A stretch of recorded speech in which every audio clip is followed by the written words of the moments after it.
জয় ভাই, আসসালামু আলাইকুম। ওয়ালাইকুম আসসালাম রাহমাতুল্লাহ। কেমন আছেন? জি, আলহামদুলিল্লাহ ভালো আছি। আপনি কেমন আছেন? আলহামদুলিল্লাহ ভাই। আমাদের মুসলিম টিভি বাংলার নতুন পডকাস্ট আমার বাইতুল্লাহ জিয়ারতের ১ম পর্বে আপনাকে স্বাগত জানাচ্ছি। জাযাকুমুল্লাহ।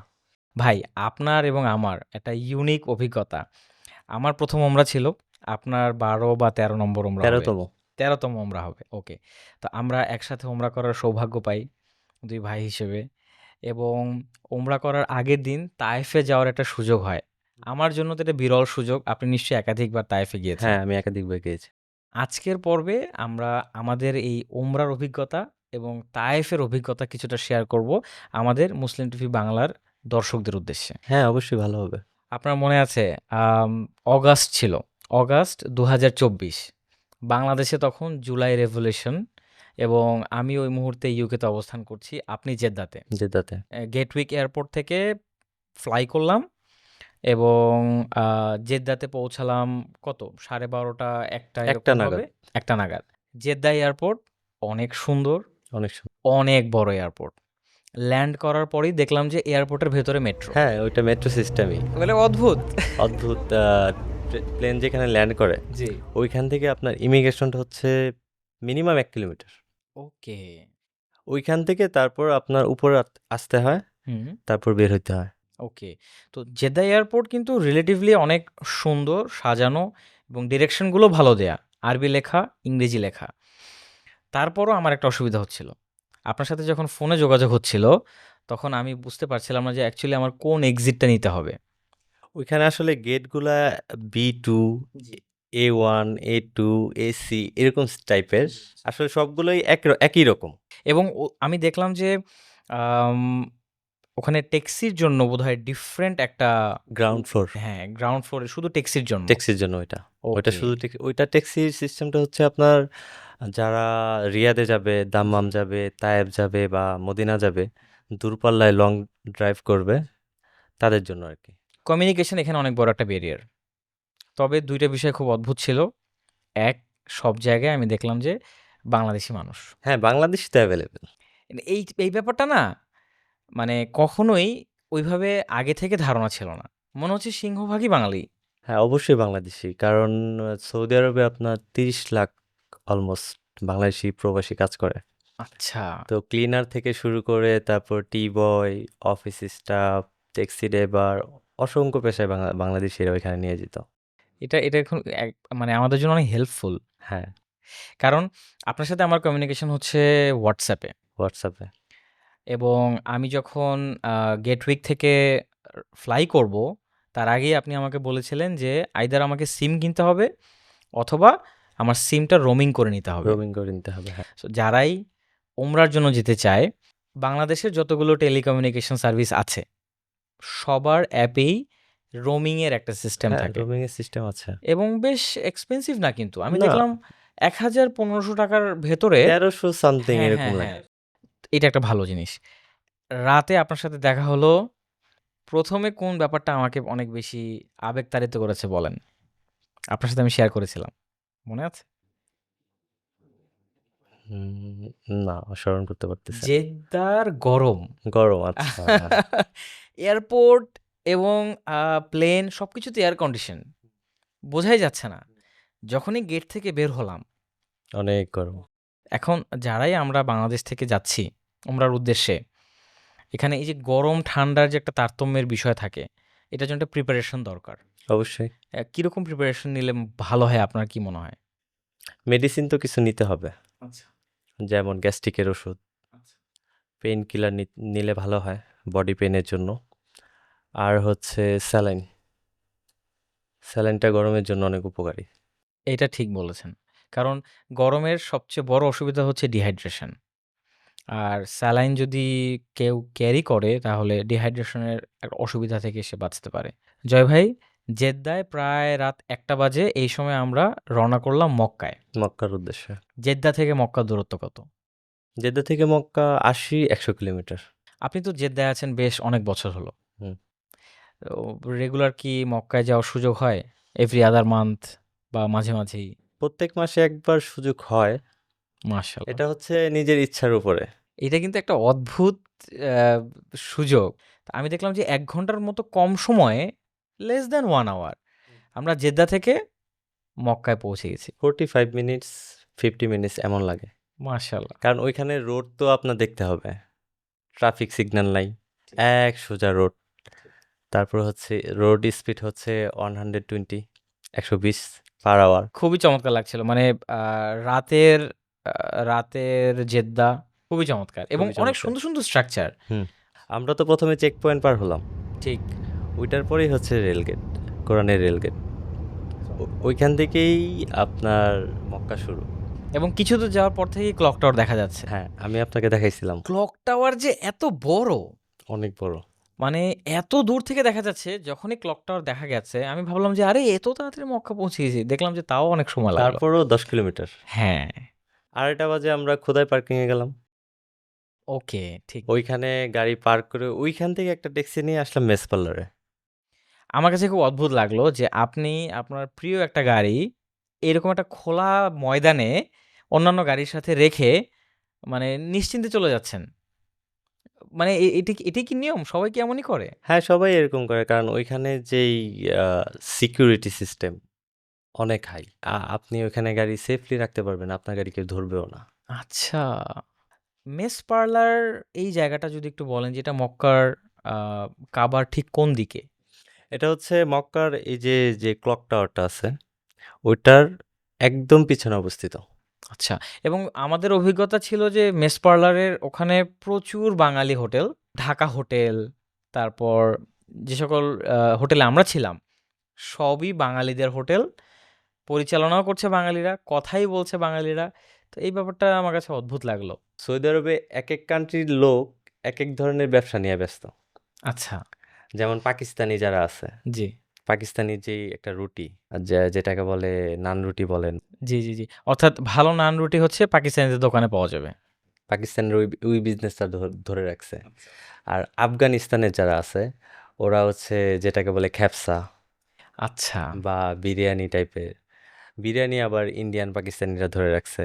আর বাঙালিরা বাংলাদেশের যেই খাবারগুলো আছে বাঙালি খাবার দেখলাম যে মোটামুটি দেশের বাহিরে গেলে আমাদের বাঙালিদের এক প্রকার ভাতের প্রতি একটা আগ্রহ কিন্তু থাকে। থাকে, হ্যাঁ।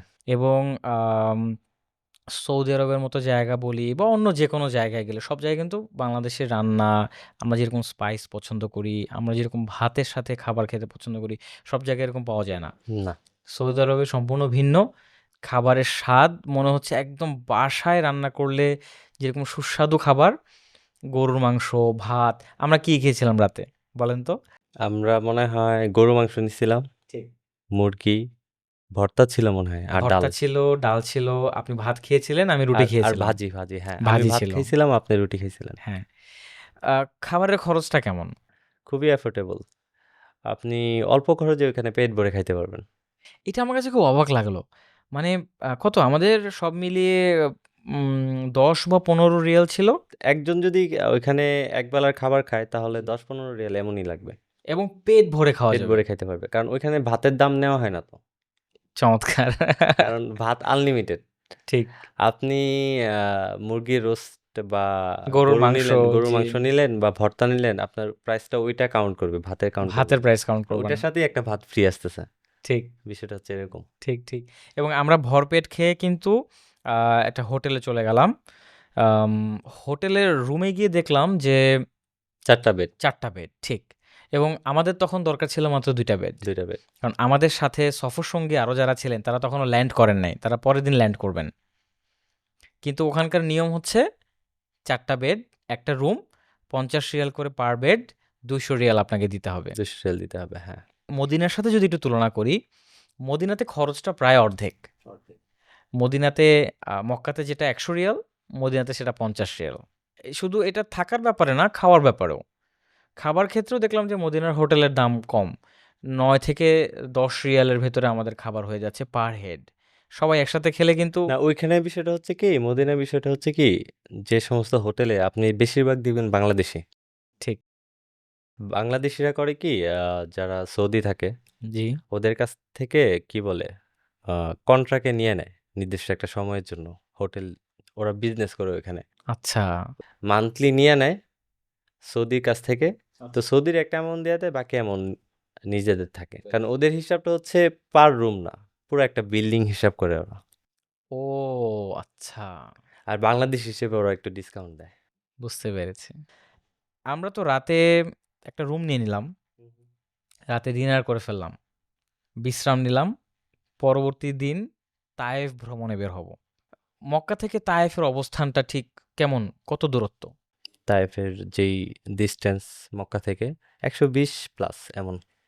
আমরা যখন রওনা করব আমরা তো ম্যাপে দেখলাম যে তায়েফে যাওয়ার প্রায় ৩ টা রাস্তা আছে। হ্যাঁ, তায়েফে যাওয়ার ৩ টা রাস্তা। একটা হচ্ছে জেদ্দা আর আ তায়েফ বা মক্কা যে হাইওয়ে রোড। আরেকটা হচ্ছে লিংক রোড বলে। তো ওই রাস্তা দিয়ে শুধু প্রাইভেট গাড়ি যেতে পারে। বড় যানবাহন ওইখানে অ্যালাও না। আর আরেকটা আছে লিংক রোডের পাশে অন্য দিক দিয়ে একটা রাস্তা আছে। ওইটা 58 কিলোমিটারস আপনার মানে খুবই পাহাড়ি আঁকাবাঁকা রাস্তা। আঁকাবাঁকা রাস্তা। হ্যাঁ, পাহাড়ের উপর দিয়ে। এটা আপনি বলছিলেন যে এটা খুব ডেঞ্জারাস একটা ডেঞ্জারাস রাস্তা। রাস্তা, হ্যাঁ। এর কারণ কি? পুরাটাই পাহাড়। ওইখানে সেফটি কম। ওয়ান ওয়ে আচ্ছা। রাস্তা। পাহাড়ি রাস্তা, ওয়ান ওয়ে রাস্তা এবং সেফটি রেইলও নাই। না, কোনো কিছু নেই। তো অদ্ভুত। অনেক ভয়ঙ্কর রাস্তা। ওদিক দিয়ে যাওয়া হয়েছিল? একবার তায়েফ গেছিলাম। আচ্ছা। তখন আসার সময় লিংক রোডের রাস্তা যেটা ছিল ওইটা মিস্টেক হয়ে আমরা ওই রাস্তায় চলে গেছি। ফিরতি পথে আমাদের উদ্দেশ্য ছিল যে আমরা লিংক রোড দিয়ে যাব না। আমরা শর্টকাটে তাড়াতাড়ি চলে যাব আচ্ছা। জেদ্দাতে। তো ওই রাস্তা দিয়ে যাওয়ার পর তো বিপদে পড়ে গেলাম। এত ভয়ঙ্কর রাস্তা যে প্রায় 58 কিলোমিটারস ১ ঘন্টার বেশি লাগছে। তখন কি সন্ধ্যা ছিল? দিনের বেলা? বিকাল বিকাল। বিকাল টাইম ছিল। ও! পাহাড়ের ভিতর দিয়ে আঁকাবাঁকা রাস্তা, মেঘ দেখতেছি, বৃষ্টি দেখতেছি। মানে এমন অবস্থা যে গাড়ির স্পিড হচ্ছে ৩০, আচ্ছা। হুট করে ১০০ তে চলে আসে। যেহেতু এটা স্লোপ নিচে হ্যাঁ, নামছে। হ্যাঁ, নিচে নামতেছে। ব্রেক ব্রেক চাপতে পুরা ব্রেকের অবস্থা খারাপ। অবস্থা খারাপ। স্মেল চলে আসছে একটা। পোড়া গন্ধ পোড়া, এরকম। পোড়া গন্ধ। এই জন্যই হচ্ছে আপনি এই রাস্তাটা আমরা যখন গেলাম এভয়েড করলেন এবং আমরা লিংক রোড দিয়ে গেলাম। হ্যাঁ, লিংক রোডের যে রাস্তা, ১ম এ তো ফ্ল্যাটল্যান্ড, সুন্দর রাস্তা, অসাধারণ রাস্তা। পথে কোনো একটা চেকপোস্ট আমরা পার করলাম। ওই চেকপোস্টের আগে আমরা পাহাড়ে ওঠার আগে কিন্তু একবার ব্রেক নিছিলাম ছোট্ট একটা। ঠিক, ওখানে দোকান ছিল। ঠিক। এই দোকানগুলো অনেক হেল্পফুল। হ্যাঁ। কারণ আশেপাশে কিছু নাই। কারণ আপনি উপরে উঠবেন, সমতল থেকেও উপরে উঠবেন। ওইখানে আপনি গাড়ি পার করে যে কোথাও যাবেন ওই ফ্যাসিলিটিস নাই আমি ওইখানে। যদি পানি খেতে চাই, আমি যদি ওয়াশরুমে যেতে চাই, ওই সুযোগ সুবিধা ওইখানে নাই। যারাই আমরা তায়েফে ভ্রমণে বের হব, আমাদের মনে হয় এই চেকপোস্টের আগের যে যতগুলোই তেলের যে অয়েল স্টেশনগুলো থাকে, এগুলো থেকে গাড়ির কোনো অয়েল রিফিল করা হোক, নিজে রিলিভড হওয়া হোক অথবা কিছু স্ন্যাক্স কিনে নেওয়া, এইখান থেকে করে নেওয়া মনে হয় ভালো। এটাই বেটার। কারণ আপনি যখন উপরে উঠবেন ১৮০০ মিটার, জি। অলমোস্ট ২ কিলোমিটার আপনি কিছুই পাবেন না। আপনার গাড়ি নষ্ট হইতে পারে, আপনি অসুস্থ হয়ে যেতে পারেন। তো এই ক্ষেত্রে প্রয়োজনীয় যত জিনিসপত্র আছে এগুলো নিয়ে নেয়াই বেটার। ঠিক। তা আমরা যখন তায়েফের উদ্দেশ্যে ধীরে, ধীরে পাহাড়ে ওঠা শুরু করলাম, চারদিকের প্রকৃতি অনেক এত সুন্দর। সুন্দর! আমার কল্পনায় ছিল না যে আ তায়েফ এত সুন্দর। আরবের মতো একটা জায়গাতে মক্কা থেকে রওনা করেছি। ফ্ল্যাট ল্যান্ড দিয়ে আমরা গাড়ি চালিয়ে যাচ্ছি।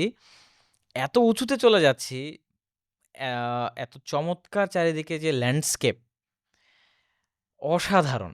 এটা চোখে না দেখলে কেউ বোঝা বিশ্বাস যায় করবে না। না। অদ্ভুত। অদ্ভুত একটা বিষয়। এবং আমরা তো বর্তমান যুগে গাড়িতে যাচ্ছি। একবার কল্পনা করে দেখেন পুরোটা সময় তায়েফ জার্নিতে যতটা না আমরা মুগ্ধ ছিলাম প্রকৃতি দেখে, আঁকাবাঁকা রাস্তা হোক, চমৎকার চারপাশের ভিউ হোক, আমরা কিন্তু ঠিক ততটাই বারবার আলোচনা করছিলাম যে ১৪০০ বছর আগে এই জায়গায় মুহাম্মদ মহানবী সাল্লাল্লাহু সাল্লাল্লাহু আলাইহি ওয়াসাল্লাম আসছিলেন। আসছিলেন। তখন মহানবী সাল্লাল্লাহু আলাইহি ওয়াসাল্লাম তায়েফে বিভিন্ন গোত্রের প্রধান তাদের কাছে ইসলামের দাওয়াত পৌঁছে দেওয়ার জন্য এসেছিলেন। এই যে হিস্টোরিক জার্নিটা মানে অদ্ভুত লাগে যে উনি ইসলামের বাণীর প্রচার করার জন্য কত দূরে, কত কষ্ট করে গিয়েছেন। কষ্ট করে গিয়েছে। আমরা তো গাড়িতে চলে গেছি ১০০-১২০ কিলো। লিংক রোড এত চমৎকার একটা রোড, এত সুন্দর ভিউ, আমাদের কিন্তু খুব একটা অসুবিধা হয়নি। না। কিন্তু রাসূল সাল্লাল্লাহু আলাইহি ওয়াসাল্লামের সময়ে জার্নিটা নিশ্চয়ই এত সহজ ছিল না। অনেক কঠিন ছিল। তখন আমরা তো এসি গাড়িতে গেছি। ঠিক। তখন পানির তেমন একটা ব্যবস্থা ছিল না। এখন তো এভেইলেবল দোকান পাওয়া যায়। এই এই এত এই উঁচু একটা পাহাড় চিন্তাই আমাদের মাথায় বারবার আসছিল। হ্যাঁ, 1400 বছর আগে, এখন তো কত আধুনিক যুগ। জি। তখন তো এই যুগটা ছিল না। না। তো মানুষ কিভাবে, সাহাবীরা মুহাম্মদ সাল্লাল্লাহু আলাইহি ওয়াসাল্লাম কিভাবে চলাফেরা করছে, কিভাবে খাবার দাবার বহন করছে, আর এখানে তো আর বাংলাদেশের মতো নলকূপ নাই যে চাইলেই পানি পাওয়া যায়। হুম। পানিগুলা কিভাবে বহন করছে, মানে এগুলা চিন্তা করলে আসলে তার কোনো কুল কিনারা পাওয়া যায় না। মানে এরকম পরিস্থিতি যে ওইখান থেকে 1400 বছর পরে আল্লাহ তাআলা এই পরিস্থিতিতে নিয়ে আসছে। আর কত একটা সময় চলে গেছে, তারপর যেটা বলে যে শেষ জামানা চলে আসছে, অনেকটা পরিবর্তন হয়েছে। মানে এগুলা চিন্তা করলে যে আল্লাহ তাআলা আমাদের প্রতি এত একটা বড় রহমত নাজিল করছে, ঠিক। এটা মানে অতুলনীয়। এটা আসলেই মানে যখন আমরা তায়েফে যাচ্ছি, ওই মুহূর্তের যে অনুভূতি, তখন আসলেই ফিল করা যায় যে রাসূল সাল্লাল্লাহু আলাইহি ওয়াসাল্লাম ইসলামের দাওয়াত প্রচার করার জন্য কতটা কষ্ট স্বীকার করেছেন। এটা আমরা কল্পনাই করতে পারি না। হুম, কল্পনাই করা যায় না। শুধু তাই না, বৃষ্টি। বৃষ্টি। তায়েফে আমরা যে বৃষ্টি দেখলাম, হ্যাঁ, তাইফের আবহাওয়াটা এরকম। সপ্তাহে ১-২ বার বৃষ্টি হবেই। আপনার সমতল ভূমি থেকে শহরটা অনেক উপরে। তো মেঘ তো থাকেই। কাছ থেকে দেখা যায়। আমরা যখন উপরে উঠতেছিলাম তখন কিন্তু জি। মেঘ হ্যাঁ, দেখতেছিলাম। দেখে মনে হচ্ছে যে আমরা মেঘের মাঝে হারিয়ে যাচ্ছি। হারিয়ে যাচ্ছি, হ্যাঁ। এবং অনেকটা উঁচুতে কাছাকাছি যখন আমরা পৌঁছে গেছি, তখন দেখা যাচ্ছে যে মেঘ নিচে। মেঘ নিচে, হ্যাঁ। তো এই জন্যই ওখানে বৃষ্টিটা হয় বেশি। ভাই, তায়েফে যাওয়ার পথে আমরা একটা ট্রাফিক জ্যামে পড়েছিলাম। এইজন্য আমাদের তায়েফের জার্নিটা অনেকটা বিলম্বিত হয়। আমরা অনেকগুলো জায়গা দেখতে চেষ্টা করেছিলাম, কিন্তু যেহেতু বৃষ্টি একটা বাধা, ট্রাফিক জ্যাম একটা বাধা, ট্রাফিক জ্যামটা ছিল মনে হয় লিংক রোডে। লিংক রোডে ট্রাফিক জ্যাম ছিল। ওইখানে একটা গাড়ি নষ্ট হয়ে গেছিল মেবি। ঠিক। তো আর রাস্তা তো দেখছেন। হ্যাঁ, ওখানে তো চাইলেই আমি সাইড করে রেকার নিয়ে সেই গাড়িকে সরানো, ইটস ডিফিকাল্ট। ডিফিকাল্ট। হ্যাঁ, এবং এইজন্য আমাদের মোটামুটি অনেকটা সময় বিলম্বিত হলো। আমরা চেয়েছিলাম ওখানে গুরুত্বপূর্ণ বেশ কিছু স্থাপনায় যেতে, কিন্তু শুধুমাত্র একটা জায়গায় আমরা যেতে পেরেছি। যারাই তায়েফে যায়, এই জায়গাটা জিয়ারত করার চেষ্টা করে। সবাই উদ্দেশ্য করেই যায় যে সবার মাথায় একটাই চিন্তা যে বুড়ি বাড়িতে যাব। ঠিক, ঠিক বলেছেন। এবং ইউটিউবেও যদি আপনি সার্চ করেন, আপনি দেখবেন যে এখানে আ উম রসুলুল্লাহর মসজিদ অথবা বুড়ির বাড়ি বুড়ির বাড়ি। সংক্রান্ত এই এরিয়াটাকেই মোটামুটি মানুষজন জনপ্রিয় করে রেখেছে। সৌদি গভর্নমেন্ট দেখলাম তারা একটা বড় বিলবোর্ড টানিয়ে দিয়েছে এবং লিখেছে যে এখানে হিস্টোরিক্যাল কোনো প্রুফ পাওয়া যায় না যে এমন ঘটনা এই স্থানে ঘটেছিল। তো ব্যাদাত যেন না হয়, কেউ যেন ভুল পথে বিভ্রান্তির শিকার না হয়, এর জন্য ওইখানে সৌদি গভর্নমেন্টের পক্ষ থেকে সাইনবোর্ডটা দিয়ে দিছে। আর ওইখানে ডিটেলস লিখে দিছে যে মানুষ যেন পড়তে পারে এবং বুঝতে পারে যে এখানে আদৌ এমন কোনো নিদর্শন পাওয়া যায় না। ঠিক, একদম ঠিক। এবং আমরা যখন ভিজিট করছিলাম, তখনই বাঙালি একটা গ্রুপ যারা হজ করতে এসেছে, তারা কিন্তু আ ওখানে দাঁড়িয়ে কথা বলছিল যে এটাই সেই বুড়ির বাড়ি। বুড়ির বাড়ি। যে যিনি হচ্ছে রাসূল সাল্লামের মসজিদে যাওয়ার পথে কাঁটা বিছিয়ে রাখতেন এবং সামনের যে মসজিদ, এটাই রাসূলুল্লাহর মসজিদ। এরকমই তারা কিছু একটা বলার চেষ্টা করছিল। হ্যাঁ, এরকমই বলতেছিল। কিন্তু বাস্তব হচ্ছে এটার কিন্তু কোনো রেফারেন্স নাই। না, বুড়ির সম্পর্কিত যে ঘটনাটা, এটা তো মক্কাতে। এটা মক্কাতে, একদম ঠিক। রাসূলুল্লাহ সাল্লাল্লাহু আলাইহি ওয়াসাল্লাম যখন তায়েফে ইসলাম প্রচার করতে আসলেন, তায়েফের গোত্র প্রধান যারা, তারা তো রাসূল সাল্লামকে গ্রহণ করলেনই না, বরং তারা তাকে তাচ্ছিল্য করলেন এবং তাদের দাস, রাস্তার ছেলে সবাইকে রাসূল সাল্লাম পেছনে লেলিয়ে দিলেন। এমনকি তাদেরকে পাথর মারার জন্য উদ্বুদ্ধ করলেন। ফলাফলস্বরূপ আমাদের প্রিয় নবী রক্তাক্ত হলেন, অত্যাচারিত হলেন, এমন অবস্থা তার পা রক্তাক্ত হলো। এই যে তায়েফ থেকে কিছুটা অংশ বের হয়ে এসে উনি একটা বাগান বাগানে অবস্থান করলেন, বিশ্রাম করলেন, যেখানে বিখ্যাত ঘটনা জিবরাইল আলাইহিসসালাম তার সামনে আসলেন এবং বললেন যে আপনি যদি বলেন তাহলে আজকে এই পাহাড়, এই পুরো জাতিকে আমরা ধ্বংস করে দিব। কিন্তু রাসূল সাল্লাল্লাহু কিন্তু দোয়া করলেন দোয়া করলেন। যে আল্লাহ তাআলা যেন তাদেরকে হেদায়েত হেদায়েত দেন। দান করে।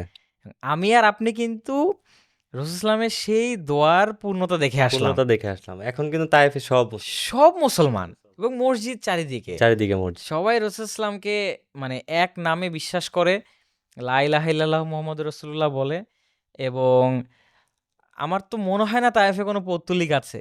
না, অদ্ভুত। অদ্ভুত একটা বিষয়।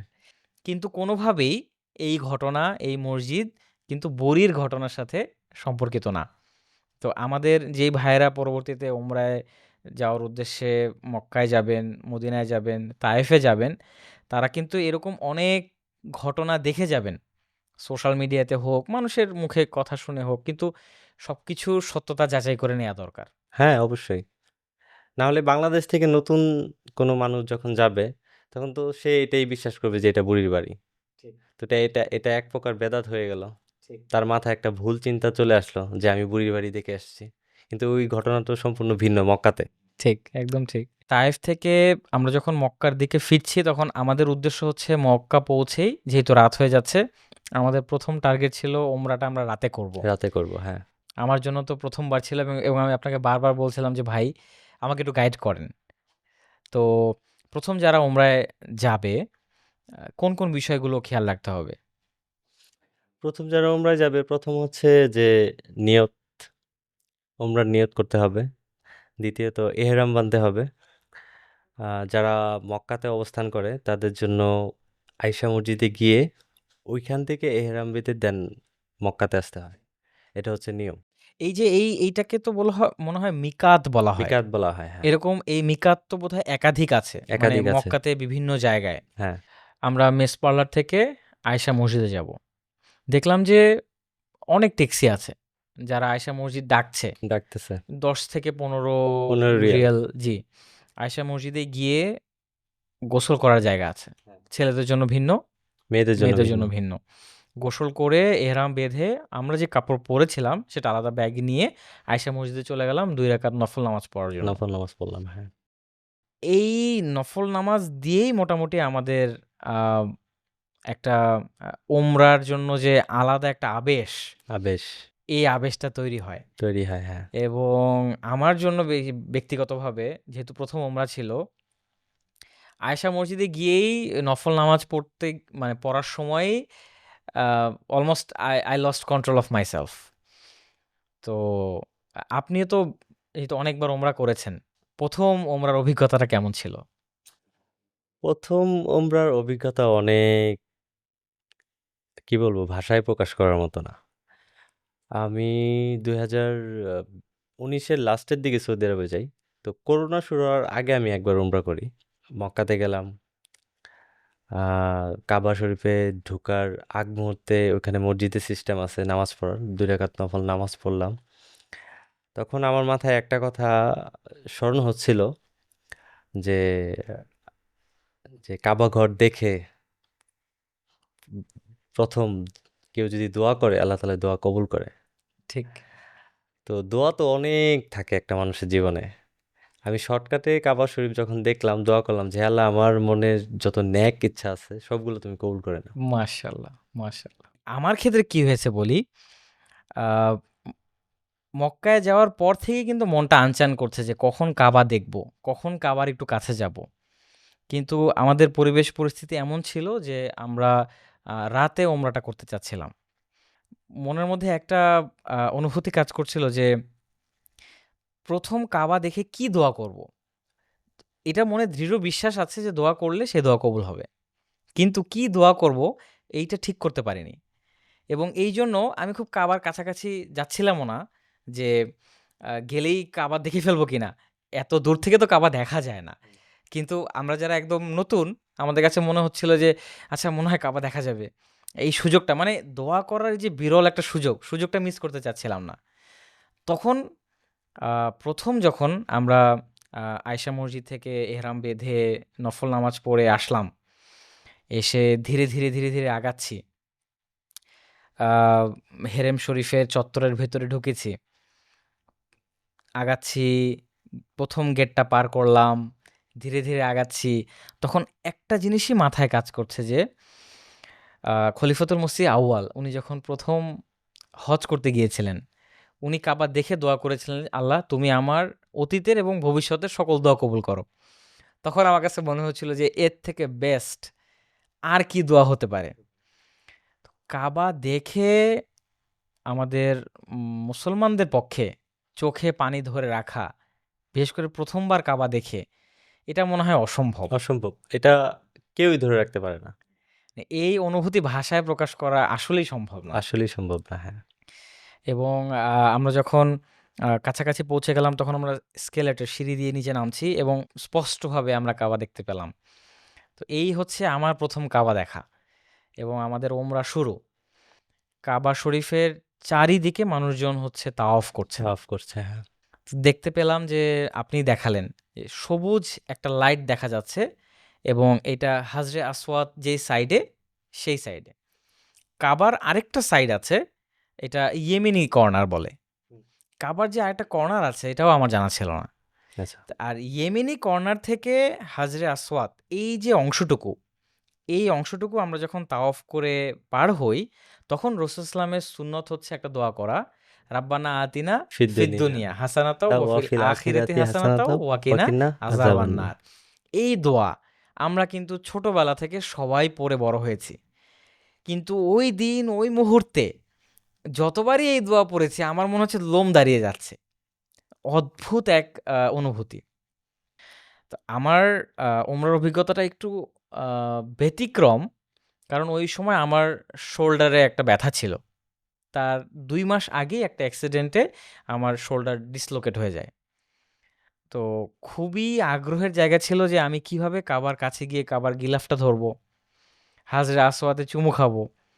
আমার এই শারীরিক কন্ডিশনে তো এটা সম্ভব না। না, এবং আপনি ওই সময়ে মানে এক প্রকার আমাকে গাইড করে নিয়ে গিয়েছিলেন এবং ১ম আমি কাবা টাচ করলাম। এটা হচ্ছে অনুভূতির সর্বোচ্চ একটা স্তর। চোখ দিয়ে তো অনর্গল পানি পড়ছে, মুখ দিয়ে দোয়া বের হচ্ছে এবং মনে হচ্ছে যে কি হচ্ছে বুঝতে পারছি না। অদ্ভুত এক অনুভূতি। মানে আমার কাছে মনে হচ্ছিল যে আমি আল্লাহ তাআলার সামনে আসছি। আল্লাহ আমার সামনে দাঁড়ায় আছে। আমি এখন আল্লাহ তাআলার কাছে যা চাবো, আল্লাহ তাই কবুল করবে। তো আমি কাঁদতেছিলাম, চোখ দিয়ে পানি পড়তেছিল। আমি তখন দোয়া করতেছিলাম যে, হে আল্লাহ আমার মনের সকল ন্যাক ইচ্ছা তুমি পূরণ করো। আমার নফসের হেফাজত করো। এই দোয়া করেই আমি উমরা শুরু করছি। আলহামদুলিল্লাহ। তো এভাবে যখন আমরা তাওয়াফ করছিলাম, আ অদ্ভুত একটা বিষয় দেখলাম যে অনেক মানুষ পরিবারসহ তাওয়াফ করছে এবং কাঁধে বাচ্চাদের নিয়ে এসেছে। বাবার সাথে একটা বাচ্চা তার কাঁধে, বাবার হাতে একটা বাচ্চা, পাশে হয়তো মায়ের সাথেও একটা বাচ্চা আছে, হয়তো কোলে বা হাতে। আমাদের যে আ সচরাচর আমরা যেভাবে বড় হই, আমাদের একটা ভাবনা থাকে যে হজ করব রিটায়ারমেন্টের পর। হ্যাঁ, ওমরা করব একটু বয়স হোক না। এখন ওমরার তো বয়স হয়নি। না, কিন্তু ওমরা করতে, করতে আমার অভিজ্ঞতা যেটা, আ মানুষ তো অনেক অল্প বয়সে আল্লাহ তাআলার বাড়ি, আল্লাহ তাআলার ঘর, বায়তুল্লাহ দেখার তৌফিক পায় এবং দ্য আর্লিয়ার দ্য বেটার। আমাদের ২ জনের যে অভিজ্ঞতা হলো, কাবার সামনে গিয়ে নামাজ পড়ার সময়, তাওয়াফ করার সময়, দোয়া করার সময়, এইভাবে তো কখনোই আমরা আল্লাহ তাআলার অস্তিত্বকে টের পাইনি, না, ফিল করিনি। ফিল করি নাই। এবং এভাবে অনর্গল কান্না, দোয়া এবং এই যে পরিবেশ, পৃথিবীর কোনো চিন্তাই তখন মাথায় নেই। না, তো যত আগে আ এইরকম একটা অভিজ্ঞতা আমাদের জীবনে হবে, ততই কিন্তু আল্লাহ তাআলার সাথে আমাদের একটা নৈকট্যের সম্পর্ক হবে। আর যতই পরে হবে, আমরা কিন্তু মিস আউট করছি। আর বাংলাদেশের পার্সপেক্টিভ থেকে কিন্তু এখন অনেক সহজ ওমরায় যাওয়া। আপনার কি মনে হয় যে আম আমাদের কি একটু আর্লিয়ার ওমরা করার জন্য প্ল্যানিং শুরু করে দিলে ভালো না? হ্যাঁ, এটা তো অবশ্যই খুব ভালো বিষয়। জয় ভাই, আজকে আমাদের সাথে অনেকটা সময় দেওয়ার জন্য আপনাকে অনেক ধন্যবাদ। আমরা খুবই সংক্ষেপে আমাদের তায়েফ যাত্রা এবং ১ম ওমরার অভিজ্ঞতা আসলে it's very difficult to explain, but still আপনি সময় দিয়েছেন। আমরা কিছুটা একটু চেষ্টা করলাম আমাদের দর্শকদের সামনে আমাদের অভিজ্ঞতা তুলে ধরার জন্য। অনেক ধন্যবাদ আপনাকে। জাযাকুমুল্লাহ। এবং যারাই উমরাতে যাওয়ার জন্য পরিকল্পনা করবেন, তায়েফে যাওয়ার জন্য পরিকল্পনা করবেন, তারা হয়তো কিছুটা হেল্প পাবেন আমাদের এই আলোচনা থেকে। আপনাকে আবারও ধন্যবাদ এবং জাযাকাল্লাহ আমাদের এইখানে উপস্থিত হওয়ার জন্য। আপনাকেও ধন্যবাদ। জাযাকুমুল্লাহ। আবারও ইনশাআল্লাহ একসাথে উমরা করার বা আল্লাহ চাইলে হজ করার তৌফিক হবে। ইনশাআল্লাহ। আসসালামু আলাইকুম। ওয়ালাইকুম আসসালাম ওয়া রাহমাতুল্লাহ।